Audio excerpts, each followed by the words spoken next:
नमस्कार दोस्तों, मैं मनोज मुसाफिर साहू नेशनल आवाज चैनल पर आप सभी का स्वागत करता हूं। आज 19 सितंबर 2023 का दिन है और आज लोकसभा के सभी सदस्य पुरानी संसद से नए संसद की तरफ प्रस्थान कर गए, उसमें शिफ्ट हो गए और आज के दिन ही माना जा रहा है कि संसद में लोकसभा में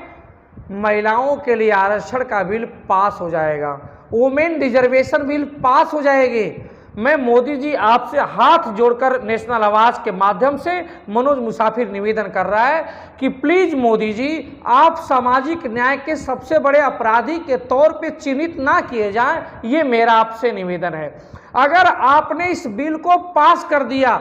तो आप सामाजिक न्याय के सबसे बड़े अपराधी के तौर पे चिन्हित किए जाएंगे और इतिहास आपको कभी माफ नहीं करेगा, क्योंकि आने वाले समय में हम सभी युवाओं को सामाजिक न्याय की एक लंबी लड़ाई लड़नी पड़ेगी। मैं बात कर रहा हूं इसी महिला आरक्षण बिल की, वुमेन रिजर्वेशन बिल की। 1996 में पहली बार इस रिजर्वेशन को पास करने की कोशिश की गई थी, लेकिन उस समय तमाम बुद्धिजीवियों के द्वारा, तमाम ओबीसी के पुरोधाओं के द्वारा इस बिल का विरोध करके इसको ठंडे बस्ते में डाल दिया गया।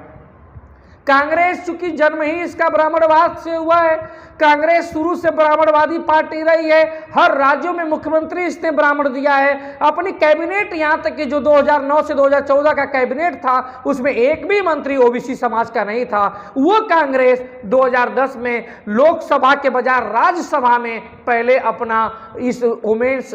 रिजर्वेशन बिल मतलब महिला आरक्षण बिल को पास करा देती है, लेकिन जब लोकसभा में बात आती है 2010 में तो कांग्रेस इस बिल को पास नहीं करा पाती, क्योंकि उस समय लोकसभा के अंदर रामविलास पासवान बैठे थे, उस समय लोकसभा के अंदर लालू यादव बैठे थे, उस समय लोकसभा के अंदर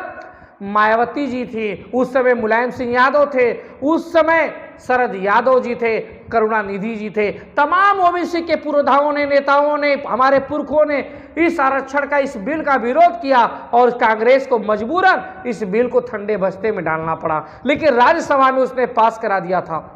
आज मोदी जी 2014 में 2019 में पास नहीं कराए।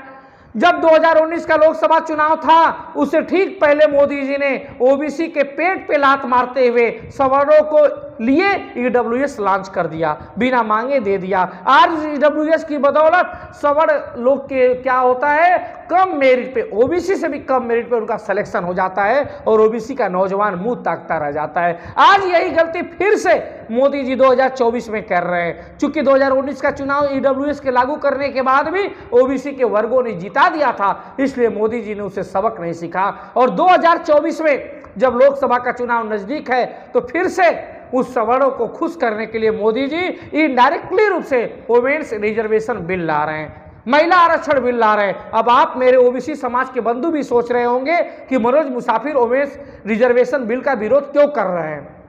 क्या कारण है कि ये नेशनल आवाज अपने माध्यम से महिला आरक्षण बिल का विरोध कर रहा है। दरअसल मैं विरोध इसलिए कर रहा हूं साहब, क्योंकि आपको भी मालूम है कि अगर महिला आरक्षण बिल में लॉन्च हो गया तो 1/3 मतलब 33% रिजर्वेशन हो गया, तो जितने प्रबुद्ध बड़े लोग हैं, जितने अमीर जातियों के लोग हैं, जितने उच्च वर्ग के लोग हैं, कथित उच्च वर्ग, ये सभी लोग क्या करेंगे, अपने बेटी को, अपने पत्नी को, अपने बहू को ये लॉन्च कर देंगे, इसको आप लागू इस बिल के माध्यम से उसको लोकसभा पहुंचा देंगे और इसमें वंचित तबके के लोग, कामगार, खेतिहर लोग और छोटी छोटी अति पिछड़ी जातियों के लोग, उनकी महिलाएं नहीं जा पाएंगी लोकसभा में, क्योंकि 33% रिजर्वेशन सिर्फ महिलाओं के लिए है। ऐसा नहीं है कि इन महिलाओं में अति पिछड़ी महिलाओं के लिए है, इन महिलाओं में अनुसूचित महिलाओं के लिए है, इन महिलाओं में अनुसूचित जनजातियों के लिए है, सिर्फ महिलाओं के लिए। तो इस महिलाओं के 33% रिजर्वेशन का फायदा किसको मिलेगा, सवर्ण वर्ग की महिलाओं का, क्योंकि आपको मालूम है महिलाओं की भी जाति होती है। ऐसा थोड़े है कि 33% महिलाओं में जाति नहीं है, महिलाओं की भी तो जाति होगी ना, महिलाओं भी तो जाति से बिलोंग करती हैं, संबंधित रखती हैं, तो फिर उनके अंदर भी जाति के आधार पर आरक्षण होना चाहिए, ये नेशनल आवाज का मानना है। अब आप कह रहे हैं कि साहब नहीं, महिलाओं सबको एक समान रखा जाए। साहब आप अपने गांव में, अपने घर में झांक के देख लीजिए, आपको मालूम, वास्तविकता, हकीकत मालूम चल जाएगा कि अभी भी सवर्ण वर्ग की महिलाओं 3-4 पीढ़ियां उनकी शिक्षित थी, 3-3 पीढ़ियां उनकी शिक्षित थी, लेकिन बैकवर्ड की, अति पिछड़ों समाज की हालत है कि अभी पहली पीढ़ी उनकी महिलाओं की शिक्षित हो रही है।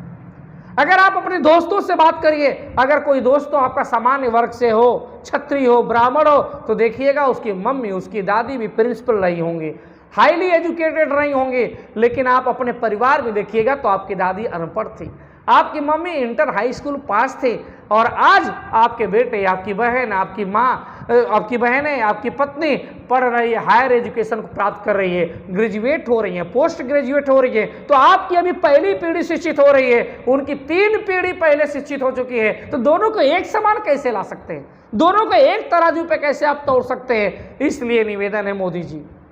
कि आप इस रिजर्वेशन बिल में रिजर्वेशन के अंदर रिजर्वेशन करिए, इस कोटा के अंदर कोटा करिए, इस आरक्षण के अंदर आरक्षण दीजिए। महिलाओं की भी जाति,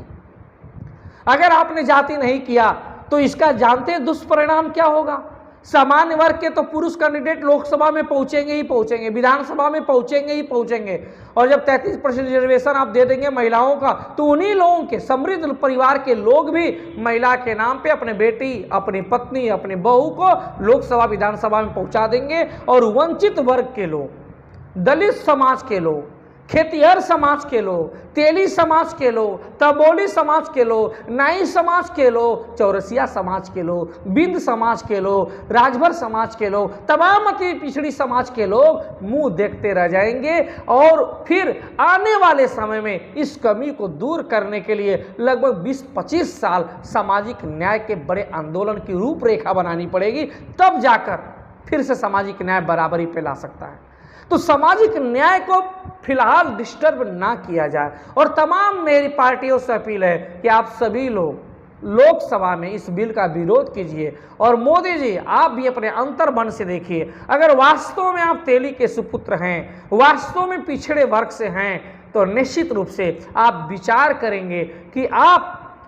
इस सिस्टम को बदलें। आप कुछ ऐसा करिए जिससे अति पिछड़ी जातियों के लोग भी आपकी पूजा करें, आपको इतिहास के रूप में अच्छे अक्षरों में देखा जाए, आप इतिहास के रूप में एक ऐसे नेता के रूप में उभरें कि जिसने सबको सामाजिक न्याय के रास्ते को खोल दिया। लेकिन इतिहास कभी इस तरह से याद ना करे कि एक सामाजिक अपराधी के तौर पे, सामाजिक न्याय को बिगाड़ने वाले शख्स के तौर पे याद करें। कतई हम नहीं चाहते। तो मोदी जी, आपसे निवेदन है कि आप इस वुमेन्स रिजर्वेशन बिल में अंदर रिजर्वेशन कीजिए, इस महिला आरक्षण बिल के अंदर आरक्षण दीजिए, और इसमें भी ओबीसी, उसमें SC ST का रिजर्वेशन दीजिए, क्योंकि महिलाओं की भी जाति होती है साहब।